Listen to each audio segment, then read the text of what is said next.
Hi Earth Signs, Taurus, Virgo, and Capricorn. Welcome po sa ating channel. Ito ang inyong Daily Gabay Tarot Reading for February 13, 2024.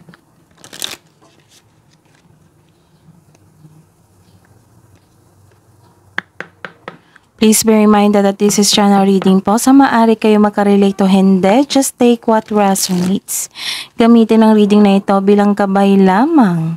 Balik po kayo dito bukas para sa ating Daily Gabay Tarot Reading. Please like, subscribe, and click the button for notification para updated po kayo sa Daily Tarot Reading natin.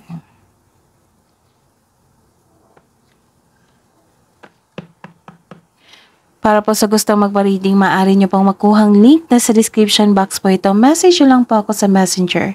Maraming salamat po. Ano po ang ganap sa araw na ito ngayong February 13, 2024 para po kay Taurus, Virgo, and Capricorn? Spirits Guide.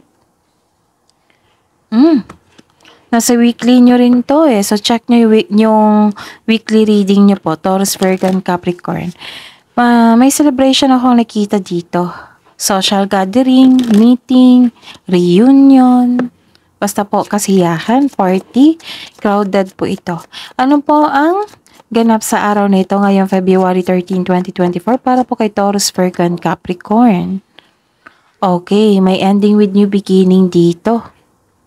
Okay.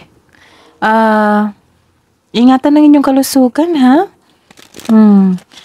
May ending or closure ako nakikita dito.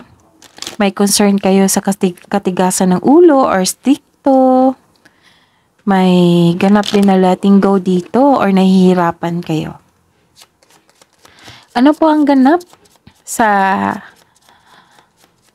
araw nito para po kay Taurus, Virgo, and Capricorn ngayong February 13, 2024? Okay.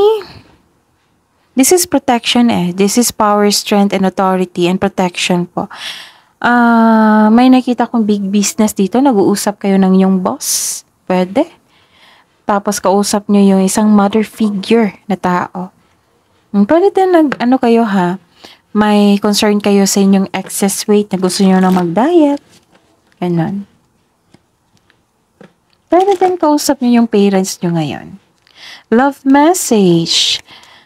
Oh, hindi pa pala. Excited ako sa love message, ha? Okay. Mensahe po, Spirits Guides, para po kay Taurus, Virgo, and Capricorn ngayong February 13, 2024. May mangyayaring milagro, oh. Expect the wonders to emerge and you are protected by angels.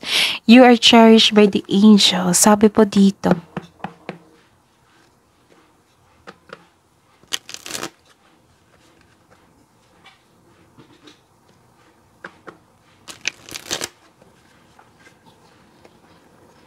Spirits, guys, ano po ang energy? Ano po ang energy ni Taurus, Virgo, and Capricorn ngayong February 13, 2024? Ano po ang clarification po ng card na ito?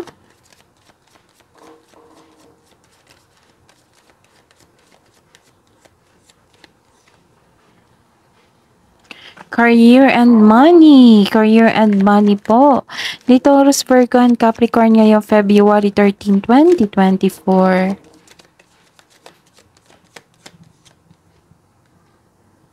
Clarification po sa card na ito.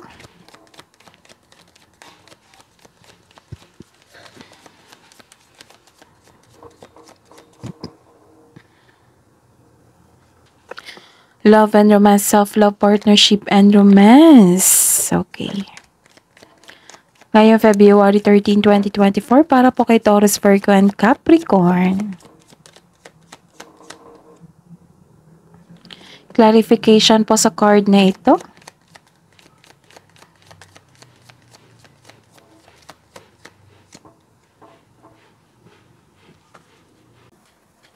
Ngayong araw na ito, ngayong February 13, 2024, para po kay Taurus, Virgo, and Capricorn. Okay. May nangyaring blockages po. May problema po kayo. Maaring you feel cut off from loving yourself or ayaw mong may magmahal at mag-alaga sa iyo. Nakikita ko po dito. So this is also means may, kailangan ko tong sabihin. Pero, ayun ha, again, kung naka-resonate kayo, kunin nyo po. Kung naka-resonate kayo, kunin nyo po at comment down. Kung hindi ko po kayo naka-resonate, ibigay nyo po sa iba kasi general reading po ito. Okay? Taurus, Virgo, and Capricorn.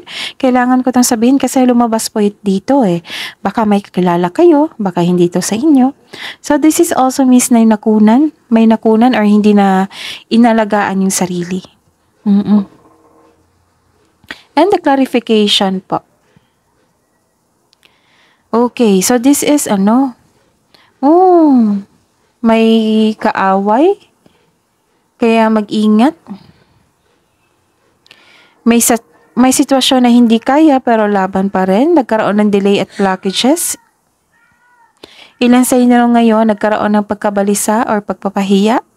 May blockages pa ako nakikita dito against yung tao sa inyong desisyon. So, meron kang nararamdaman na pagkatalo dito eh. So, make a journal para it will lead you na maging mahinahon ka at masuri ang sitwasyon. And sa career and money nyo, which is maganda to. This is happiness.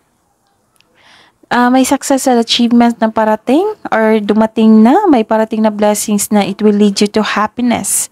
Improvement sa health is on the way. Naka-recover ka na sa sakit mo. Ito ay magandang kalusugan, kaligayahan at kaya-ayang pakiramdam. May nakita talaga akong reunion dito, which is the clarification of your card here. And di ba may improvement sa health nyo, which is ito, yung second card mo. So, pasensya na po sa ingay. Maingay po yung kapitbahay namin. Focus po kayo sa akin ha. Para may makuha kayong mensahe sa araw na ito. May nakita kong reunion dito, old friend, partner, or family member. Basta po may kasiyahan po. Komportable ka at secure ka sa bahay mo. Maingay yung pusa. Okay lang? Okay lang po. May mga bisita ka mga bata na naghahatid sa iyo ng kaligayahan. So enjoy your success. This card tells you na success lies ahead if you keep the path. May exciting opportunities dito, magkakaroon ng financial growth, makareceive ka ngayon ng acknowledgements that you deserve. Nag-iisip ka dito ng mag-isa. Gusto nyo makapag-isip ng mag-isa po. Parang nagkaroon ng solitude, okay. Nagkaroon ng anong tawag dito? Soul searching. Makapag-isip po kayo kung kayo po ay yung mag-isa. Maraming mga tao na takot mag-isa ha, pero baliktad sa iyo. Na naglaan ka ng oras upang ikaw ay makapag-isip ng mag-isa. Soul searching. So you can restore your energy back by spending time with yourself. Para sa pagbalik mo, okay ka na. This card tells you na all life's answers are within you. Okay, sa love life, self-love, partnership, and romance.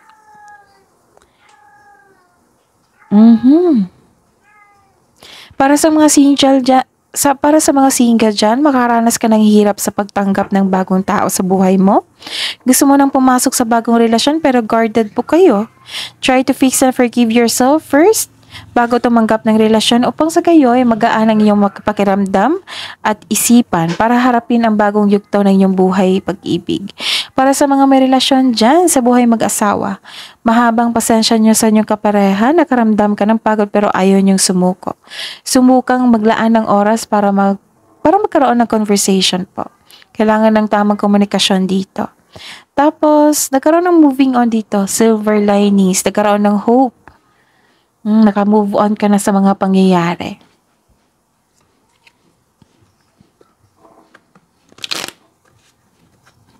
Hidden truth, anong iniisip mo? Anong iniisip niya ni Taurus, Virgo, and Capricorn? Para po ngayong araw nito, February 13, 2024, para po sa mga single. I know it was a distraction from your pain sa mga buhay mag-asawa sa mga may relasyon.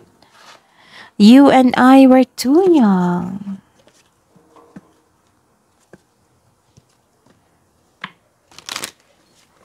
Love message nyo po para po sa mga single, Taurus, Virgo, and Capricorn. Sulat kayo sa journal nyo and hydrate. Inom ng tubig. Para makalma kayo, para ma-relax kayo. So, love message po sa buhay mag-asawa at sa mga may relasyon. Like attracts like. If you long for more love, be more loving. And romance. Lavish the ones you love with the personal attention and affection. Okay, wisdom message po. Spirits, guides, angels, archangels, guardian angels. Para po kay Taurus, Virgo, and Capricorn, let go. Walk away from the situation in order to resolve it. Healer, you have the spiritual gift of healing and a desire to share it with others. Kabang advice niyo po para po kay Taurus, Virgo, and Capricorn. Creative wonderment, follow your passion. And children, know that your children are protected.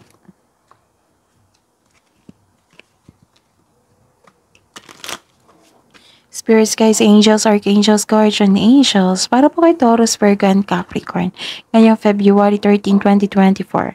Sabi po ni Archangel Raguel dito, we angels are opening the hearts of everyone involved. Arguments and conflicts are being resolved now. So, may kaalitan kayo dito or kaaway. So, sabi po ni Archangel Raguel, mariresolve po daw ito ngayon. And this is pinaka-importante first priority natin dito, diba? Inner peace.